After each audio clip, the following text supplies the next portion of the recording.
So as we're starting off class today, getting ready to come back into, where are we in chapter 6? Yeah, so the dot product. I'm showing the kids really quickly for those of you just joining us.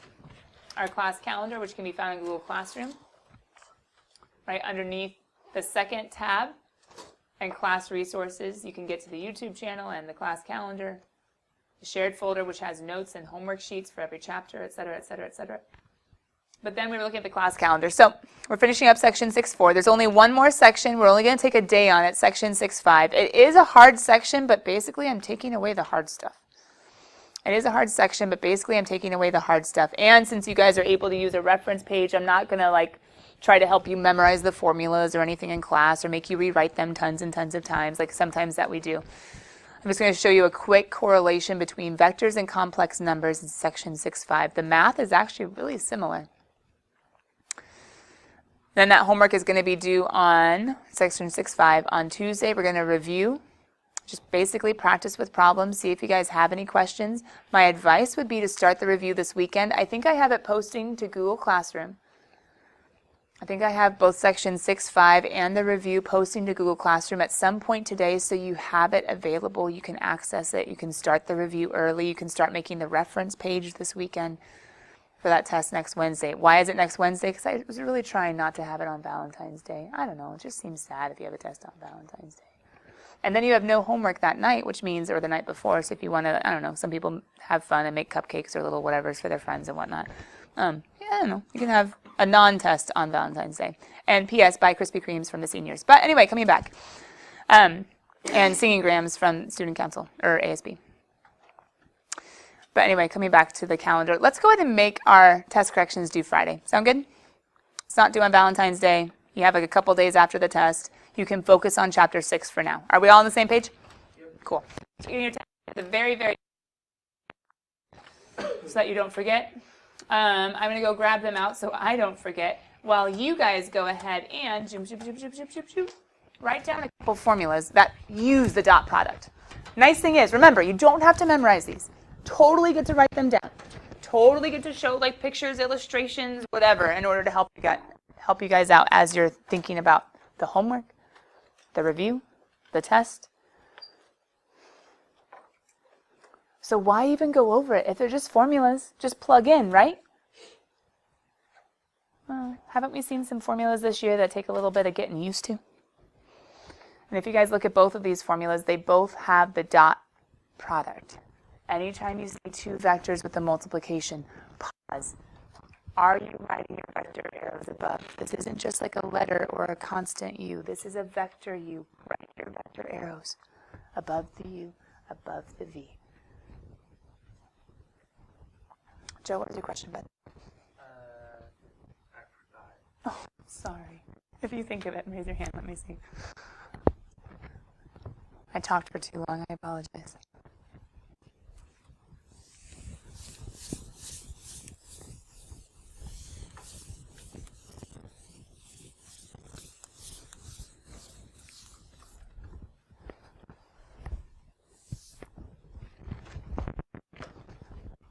Quick heads up on section 6.5, just in case you're like, I'm going to be amazing, and I'm going to try to get through the rest of all of Precalc homework, chapter 6.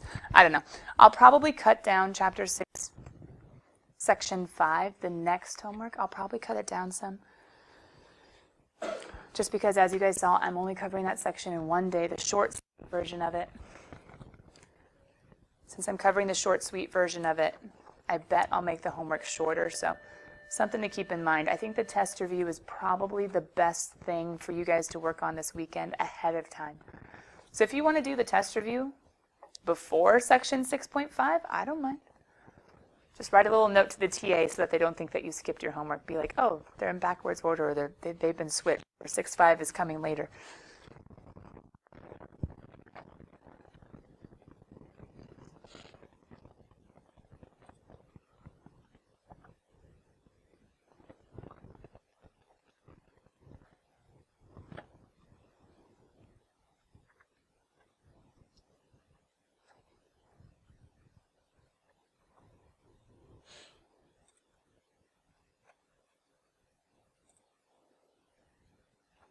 Oh, good, yeah. The Chapter 6 test review just posted to your Google Classroom.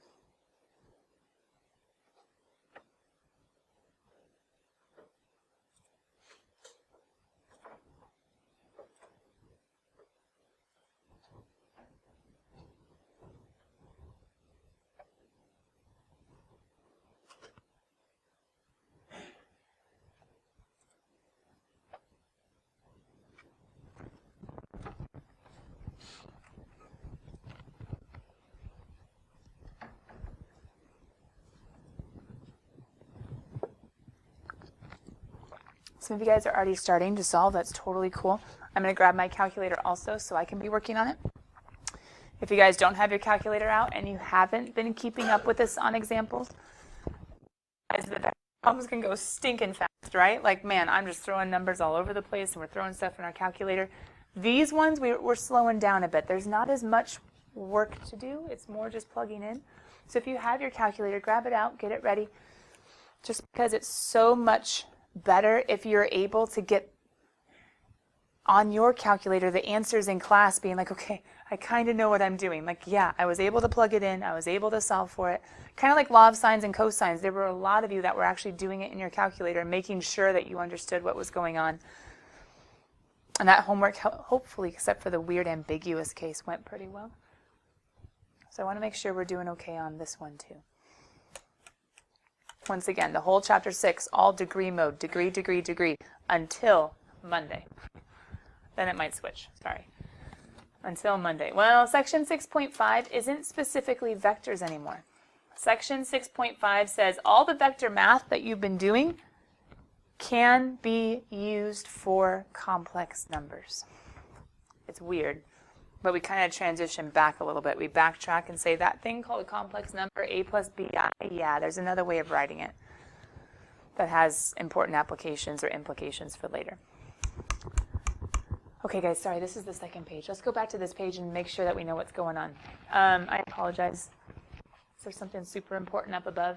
The formula is for the angle between. We're trying to find the angle between two vectors. That's what you wrote up there. Long story short, here's our formula. What are we trying to find? Theta. Where's theta stuck in right now? How do we undo cosine? Hopefully that's one thing at least you take away from pre-cal. Cosine inverse, right? Technically, couldn't we say theta is equal to cosine inverse of? And then blah? Now, for some of you, you could go straight to plugging into the formula. You're not scared.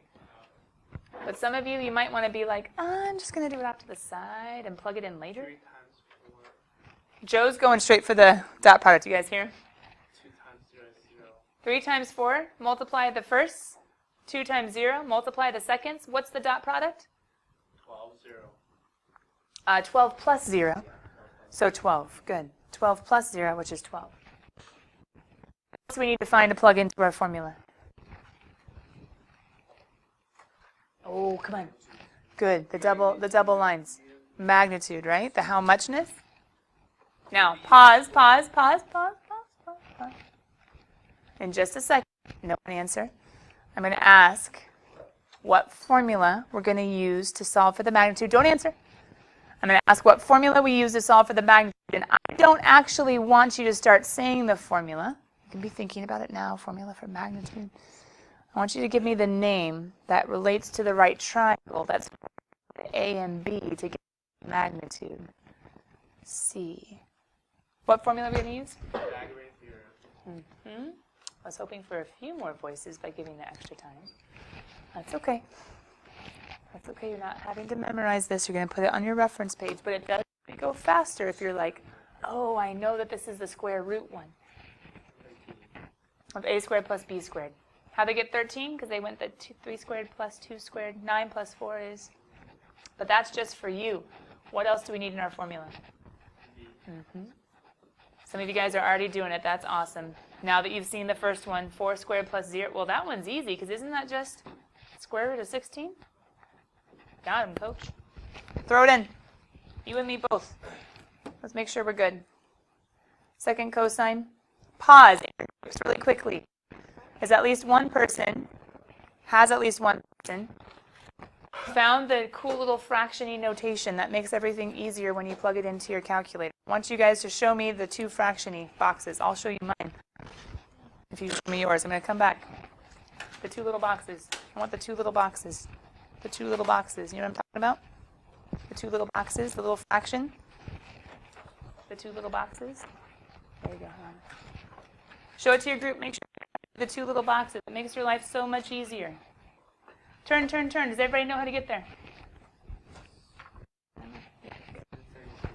go, Chris? Oh, I have the old one. Are you going to get charged before Wednesday? Okay. Oh, that'd be so sad if not. Oh, that'd be awful. Oh. Yours is dead, Chris. Hold on.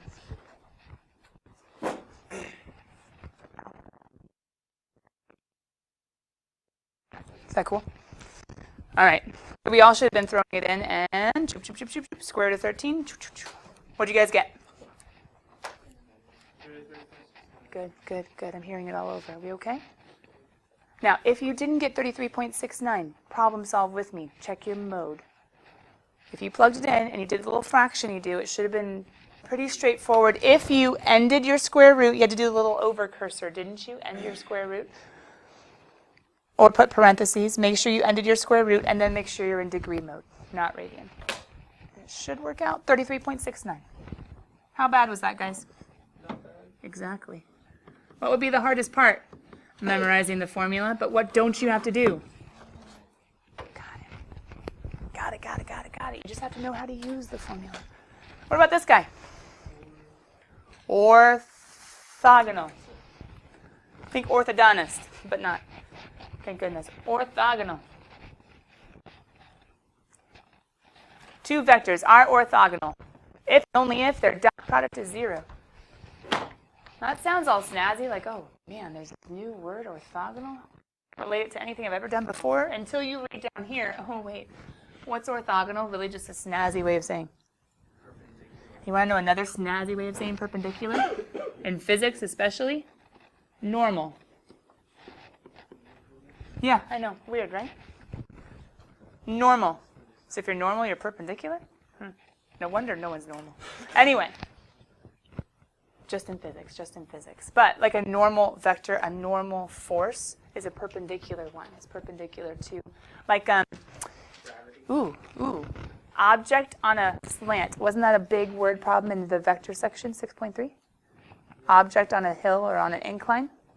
Remember how weight goes straight down, like cutting through the hill? Weight goes straight down. And then there is the force to pull that's parallel to the slope. This one that forms the right angle is really awkward until, well, you wouldn't have known what I meant, but yeah, I was saying the normal force a lot, and I was like, oh, perpendicular. Normal force, perpendicular. Anyway, snazzy, snazzy, snazzy. But orthogonal is another snazzy term that our book is introducing you to. So perpendicular to each other. Basically, if they're asking us whether, are you putting vector arrows? U and V are orthogonal. They're just saying, hey, do they hit at 90 degrees? How will you know if they hit at 90 degrees? Their dot product has to be 0. And if you're curious, well, maybe you're not curious, but can I just show you something? Didn't we just talk about how to find theta, the angle between? And doesn't perpendicular mean the angle between would be 90, right? Can we actually figure this out on our own? When would theta be 90? What would cosine need to equal so that theta would be 90?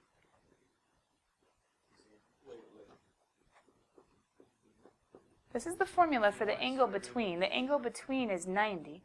Square root of 3 over 3. No, that's tangent. Tangent inverse getting us back to, nope, that's tangent too. Cosine. What would cosine have to be to get back to 90? What's cosine of 90? 1 over square root of 3 over 3. You're thinking tangent. What's cosine? Cosine. Cosine, remember, is either 0, 1/2, square root of 2 over 2, square root of 3 over 2, or 1. At 90. Oh, it's 1 over 2. Nope. 2. It's 2. Pause. I think I broke Joe. I'm sorry, Joe. 90 degrees. Oh. 0. You're good, you're good, you're good. 90 degrees, 0. You were going like the pi over 6s, pi over 3s, pi over 4s. Yeah. You're okay. You're okay. What's cosine? 0. Wait, how would we get 0? What's 0 divided by anybody? 0. Cosine inverse of 0 is 90. So what is this? A shortcut to having to do that. It's a cool shortcut. It's like, oh, hey, by the way, whenever the dot product is 0, always 90. Whenever the dot product is 0, they're always orthogonal, always perpendicular. So, oh, wait. Ugh. How are these being written, guys? What's I's and J's? Yeah, what's the name of that? Linear combination. Good. From yesterday, right? I don't think I like linear combinations for dot products. I don't know. You guys might disagree with me. I'd rather them be in components. Can you guys just remind me what the components would be if I only have a 1i? 1, 0. Does that make sense for the rest of you? 1i plus how many j? Well, it's not there, so 0j. What would be the components of the second one? I think having the 1, 0, the negative 2, 2 in my brain makes it easier for the dot product. The dot product, remember, multiply the first. And some of you already know, wait, there's no way it's 0. This question isn't asking what's the angle between. I don't have to go looking for the angle. They're just saying, is it 90? And as soon as I see something other than, I say no. Not orthogonal. They're not perpendicular. Whatever the angle is, it's not 90. Joe.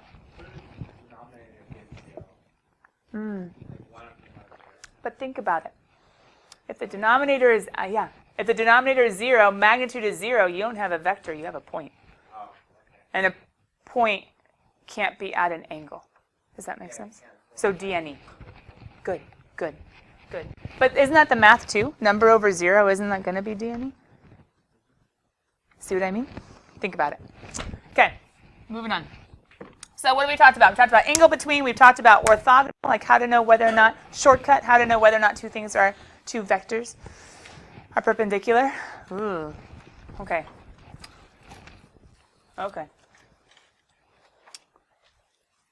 I'm not going to call this vector components. I'm not sure why. Let's just call it projection.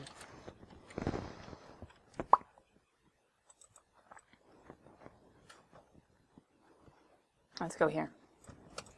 I do have pictures up above.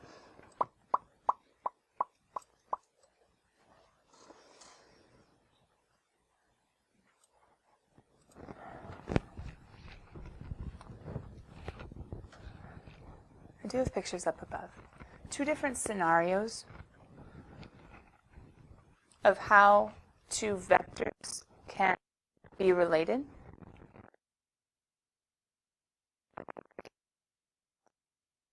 Dot product is 0. It's at some angle other than 90. It can happen in two ways. One way is the angle between them is obtuse, which means that vector u is not over vector v at all in the sense of positioning. I know it's kind of hard when we're dealing with forces and speeds, but as far as the picture, vector u is not over vector v. If there's an obtuse angle, vector u is, in a sense, going opposite, not directly opposite, that'd be 180 degrees, but against, away from vector v. Or theta is acute, which vector u is, in a sense, contributing towards, somewhat going towards, the direction of somewhat vector v. There are two different ways. As long as they're not orthogonal, and there is an actual angle, not 0, not 180, the angle is acute or the angle is obtuse. And the idea of projection is a little bit hard, is a little bit tricky. Let me show you what the idea of projection looks like, how it acts, how it works, when vector v is perfectly perpendicular to. I didn't write this down, and you'll see why in a second. But what if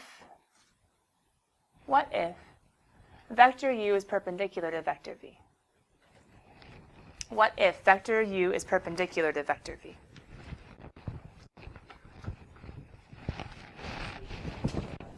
Well, I actually just want you guys to look at the formula. So pause.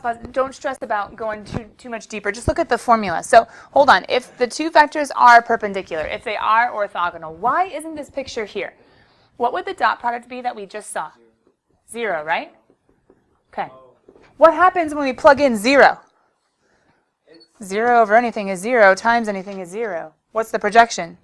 0. So what's projection? There's no projection?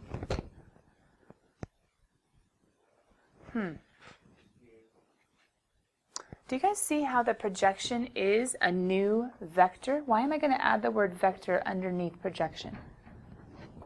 This is going to be a constant. We saw that when we were doing cosine inverse. Now, it's kind of angle between, except it's with both magnitudes v. You don't need to memorize the formula. Don't worry, don't worry, don't worry. This is going to be a number, but what's the number being multiplied by? Because that's going to be, the dot product is a number, over magnitude is a number. That's going to be a number times, oh, who's this guy? It's a vector. So the projection, actually a vector, that's first who he is. He's a new vector. The projection is a new vector. The wording says somehow I'm projecting one onto another. Well, hold on, guys. In class, projection? Yep. This is a projection of what? Of that, right? My computer feed through that onto here. So you don't, absolutely like no background in the word projection. Projection, taking something and putting it onto something else. Now, hold on. It's exactly that. In some ways, yes, and in some ways, no, right? Because isn't this a lot bigger than that? Aren't projections usually bigger? I guess they could be smaller, too. Oh, yeah, because whatever vector v was to begin with, when you're projecting onto v, whatever vector v was to begin with has been changed by you coming onto v, you being projected onto v. Oh, interesting. Can I show you an example real quick? Oh, where's my rope? How about you guys? Right now, pause. I want you to just try the math. You have no understanding, very little understanding, as to what a projection is. Can you guys just try the math for number 66 down here? Let's go ahead and call, sorry, you need to know who's who, right? Let's go ahead and make this one u and make this one v. What would the components of u be if this is his vector starting at 0, 0, going to 6, 4?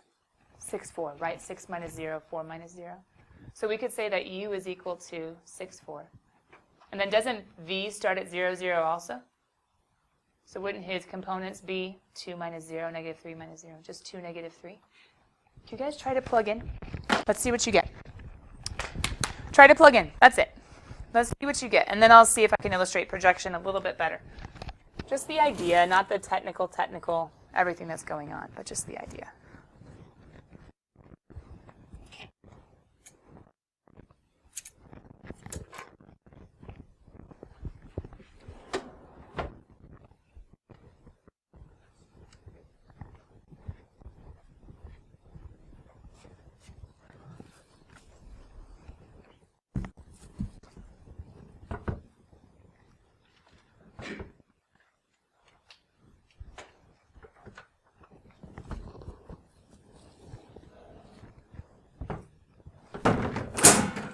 That didn't work. I'm going to use the stool. It's easy.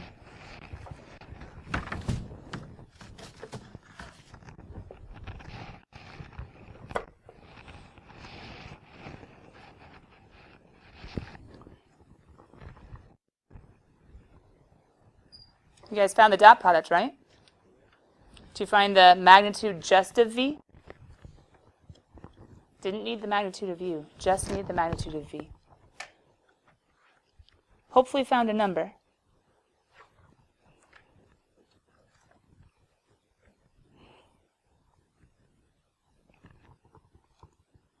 Multiplying it by vector v's components, getting a new vector.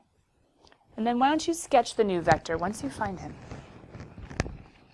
That wasn't strong enough, was it?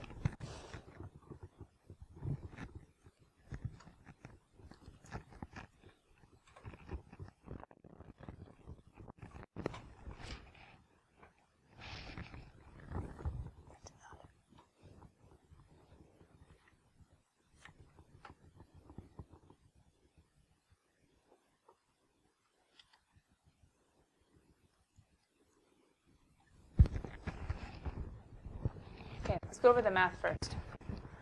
Come on, little stool. Okay, what'd you guys do? U times V, so the dot product. Tyler brought up something really good just real quick. It's a good thing. She said U times V. Have I been saying U times V at all? Have you guys noticed?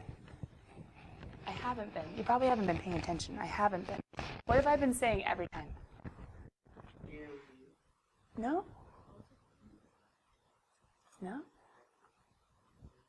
I didn't say times. I didn't say multiply. I didn't say U and. I kept saying dot product. So technically, if you were to shorten it, it need to be U dot V. Why? Because it doesn't work like normal multiplication. I know it looks like it. It's called a dot product, but it's so, like, we don't even say times. I know it's kind of weird, but. Okay, U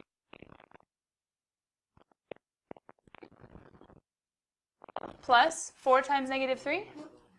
Oh my goodness, it's 0. Well, that's boring. What's the projection?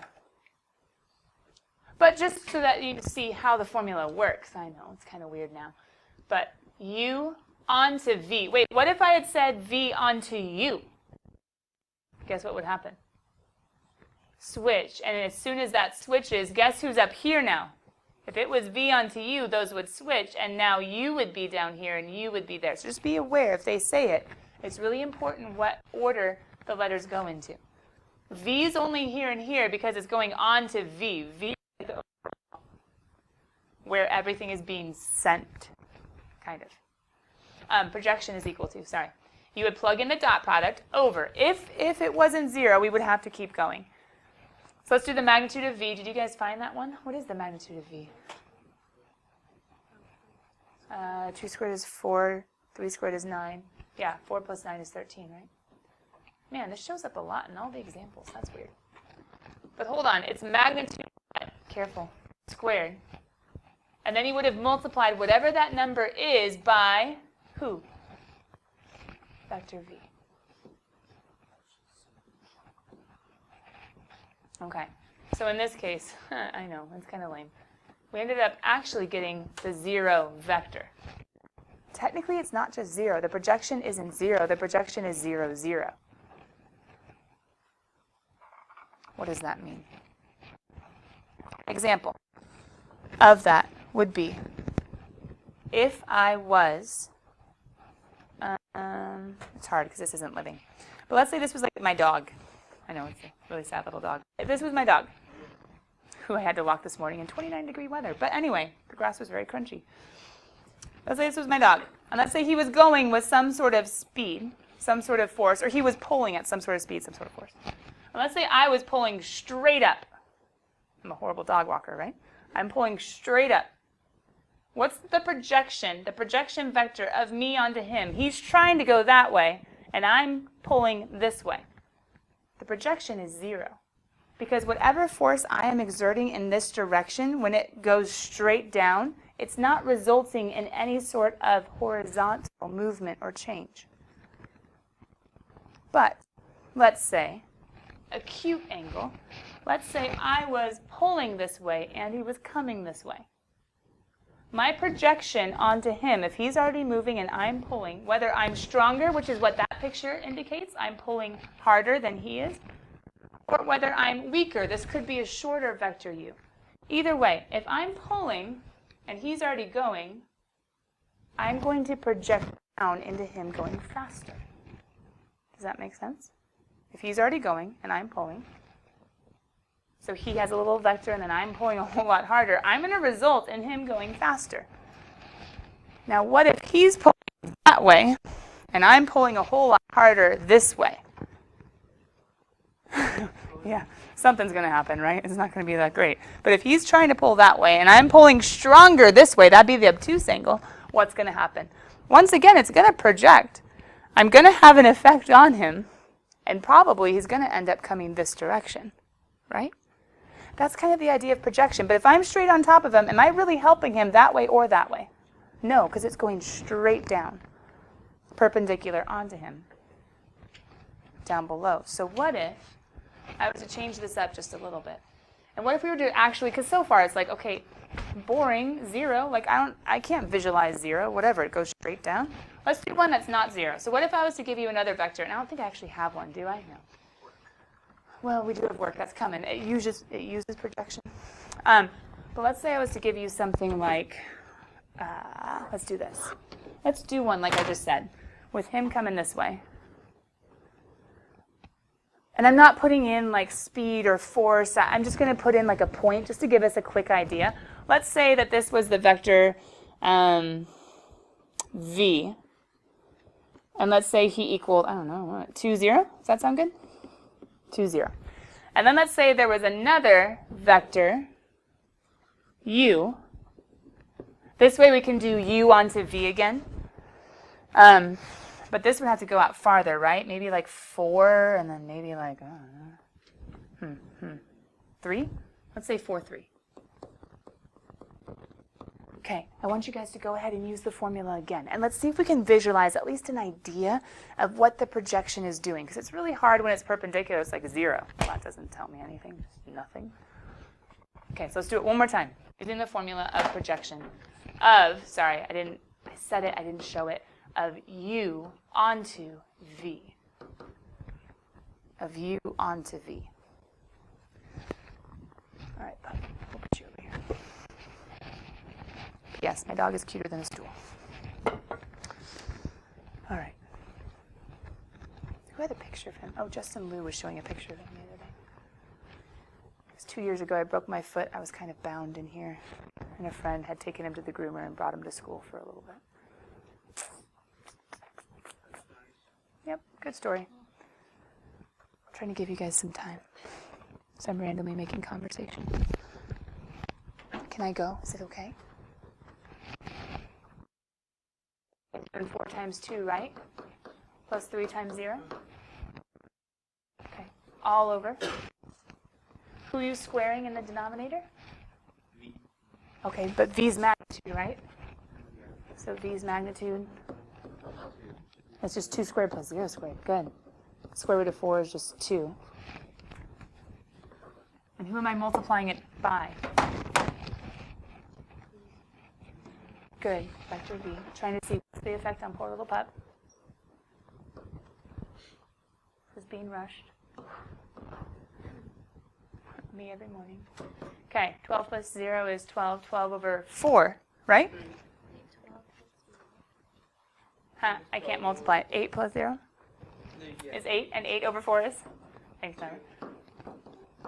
What's the projection? 4, 0. Remember when you multiply a constant times a vector, I get to just distribute. Yeah. When I multiply a constant by a vector is a property a little while back. But when you multiply a constant by it, so what is the projection? 4, 0. He's going twice as fast in the horizontal direction. If I was talking about like the speed that I'm and then the speed that he's and then trying to put it together. But how much stronger was I pulling? Did you guys figure that part out? You didn't need to. It wasn't in the formula in any way, shape, or form. And Joe, I'm coming. That'd be 16 plus 9. I'm 5 times stronger than him, or at least I'm trying 5 times more than he is. But in this diagonal direction, and the diagonal direction, when it's projecting onto him, loses some of its power. It's not the same as me pulling 5 times as hard straight. Oh, that'd be awful. Then he'd be going a whole lot faster. But since it's at an angle, some of it gets lost when it's projected, so he's only going to go twice as fast. Joe? So the projections can just not land it on the original vector? Like one point? It doesn't land, it like combines. Does that make sense? Yeah. So land, like you're thinking of like if I was pulling 5 times harder, and if I was pulling 5 times harder right here, like I was on the ground pulling, he wouldn't just go twice as fast, right? But since it's at an angle, some of it gets lost when it translates down to him. But we don't say translate when it projects down to him. Oh. Does that make sense? Yes. Okay. All that builds us up to the very final part of section 6.4, which is work. Don't worry, we're not doing like a full physics covering of work. But we do need to at least talk about him a little bit. Nice thing is, once again, reference page. It is our savior, this chapter, right? As long as you use it well, use it better than Honors did. Prepare it better. No, it's not their fault. They went way faster than you guys. And Not that you know all of them, and some of them it's easier, some of them it's harder. But if some of you guys think back to when math was easier for you and you had to study less, and some of you are still learning, like, how do I study for pre-cal? I think I actually have to. My grade shows I have to, but how? Hey, come talk to me. I have so many good ideas. I've taught for a while now. Some I share in class, but some I have to get a kid with a whiteboard sitting down, and I'm like, okay, you know what? For your brain, I think we better do this.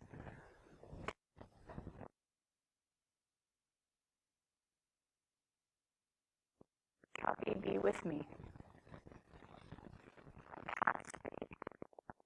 Which is pretty awesome.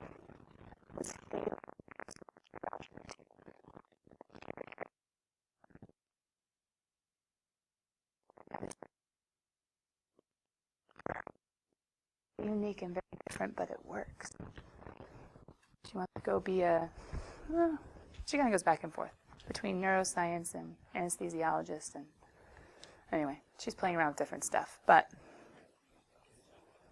just because math is hard for you does not mean that doors are closed unless you refuse to ask for help to push through.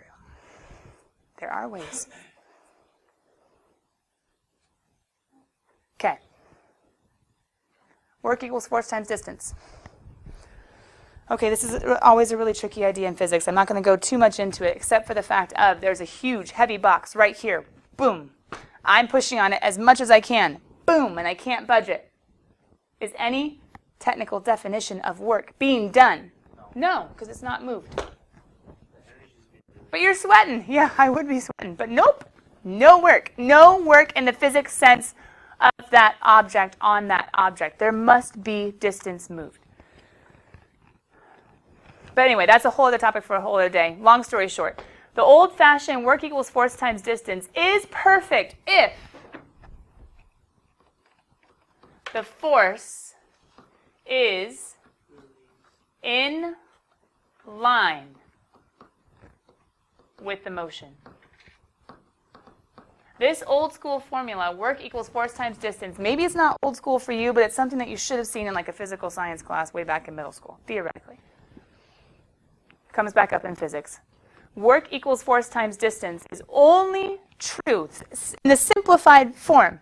Give me a force, give me a distance, yay, times, if the force is in line with the motion. Remember how I was talking about just a second ago? If I was on the ground and I was pulling my dog exactly in line with him? I wasn't specifically talking about work, but I was getting you ready for this example because work only works if the force is in line. So what if the force is at an angle? Project it onto the other force. Project it, and then it's in line with, and we're good. So if the force is at an angle, all we need is the projection of the force to multiply by the, well, magnitude is the distance of how much is being moved. Now here's the weird thing, guys. The distance isn't necessarily the length of the vector. Remember, the vectors are talking about forces here. Length could be something much different than the amount of the force. So that's going to be a little tricky in that the length is like how far the object moves, which is different than the little force that we're talking about down here. But long story short, to do our force times distance, we need the force in line, and to do the force in line, we need the projection. But I can actually simplify this a little bit if you let me. Is that okay? Let me zoom in on the example down below as we finish off with this work problem. I want you guys to go ahead and graph for me vectors P and Q. Points PQ. Lo siento. Points PQ. Something is moving from P to Q. Something is moving from P to Q. So I can put the point 1, 3, to Q, which is 1, 2, 3, 1, 2, 3, 4, 5. I have a point or an object moving from one onto the other. Wesley, remind me to give this to you before we go. So right now, I could actually figure out the magnitude of PQ or figure out how far this guy goes by doing a quick little distance formula of change in x's squared plus change in y's. Basically doing a quick little range. Where'd you go? That's 16 and 4 square root of 20. That's how far. This is distance. But what else do they tell me? When the v. We also have a vector v. The work done in moving a particle from P to Q. Well, guys, if it's going from P to Q, don't I need to project this guy, -2, 3? Don't I need to project him onto the other guy? Which I know seems a little weird. But at the end of the day, I'm just going to leave it with the projection for right now. Maybe I'll show you a shortcut when we go over homework questions on Monday. But all you would need to do is do a projection of V onto PQ, plugging into your formula. And that would be your force. And how do you do work? Force times distance, putting it all together. We'll just stop there. Wesley, grab this from me on the way out. And guys, that's the end of section 6.5. Just you didn't get to see the shortcut, but sometimes it works and sometimes it doesn't. Oh, thank you.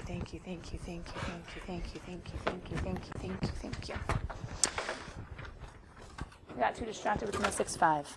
All right, my college name coming on your way out the door. Remember, you have until next Friday, though. Tyler, got it. Salma. Emma, yeah.